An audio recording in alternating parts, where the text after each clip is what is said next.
So today I'm going to talk about how AI is actually being used in industry right now, and then share some recommendations on what organizations should be doing as AI becomes more common. So AI isn't new, but what is new is how central it's becoming to everyday business operations. Companies aren't just testing AI anymore, they're starting to rely on it during their operations. Advances like generative AI, better predictive modeling, and cloud computing have made AI much easier to scale.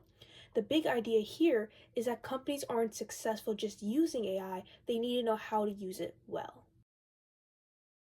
If you look across industries, AI shows up in few main areas. It helps with decision making, like forecasting or risk analysis. It automates repeated work, like document processing or customer service. It's used for personalization, like pricing or recommendations, and it helps operations run more efficiently. According to McKinsey, more than half of companies already use AI in at least one part of their business.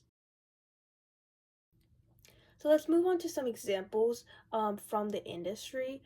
So in energy and commodities, AI is used to predict demand, optimize trading decisions, and monitor physical assets. Instead of relying only on intuition, traders now use AI-generated signals to guide decisions. This helps companies react faster to market changes, reduce downtime, and make better use of capital.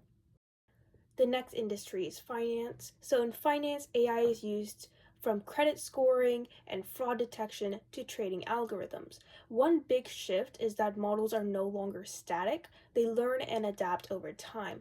This improves accuracy, but it also creates new challenges, like understanding why a model made a decision and managing risk when that model changes. So the next industry is manufacturing and supply chains. In manufacturing and supply chains, AI helps companies predict demand, manage inventory, and even detect product defects. Companies use AI here tend to carry less inventory while still meeting customer demand. McKinsey estimates that AI can reduce forecasting errors by up to 50%, which is a huge number. Next, generative AI adds another layer on top of all of this. We're seeing it used as coding assistants, internal chatbots, and customer support tools. This changes how people work. Instead of doing everything manually, workers supervise and guide AI. But generative AI only works well when companies have strong data controls and boundaries.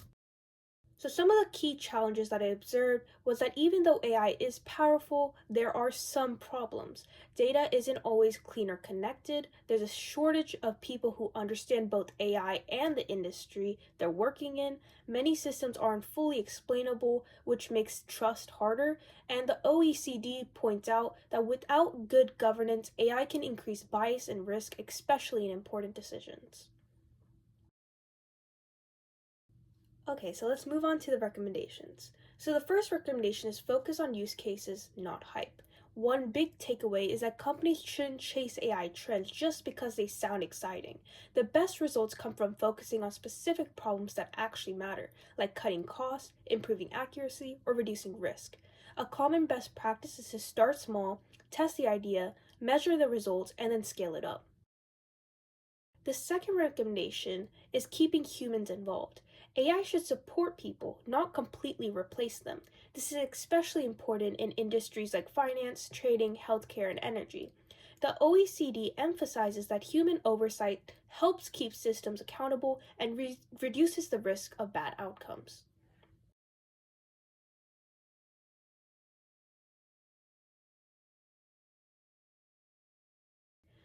The final recommendation is that it's not just enough for engineers to understand AI. Non technical teams also need to know how to interpret AI outputs, question results, and understand limitations. Companies that invest in AI education across the organization tend to get much more value from it.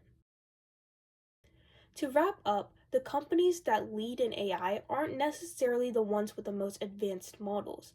They're the ones that integrate AI into everyday work, treat it as a strategic tool, and balance technology with people and governance. Thank you for listening.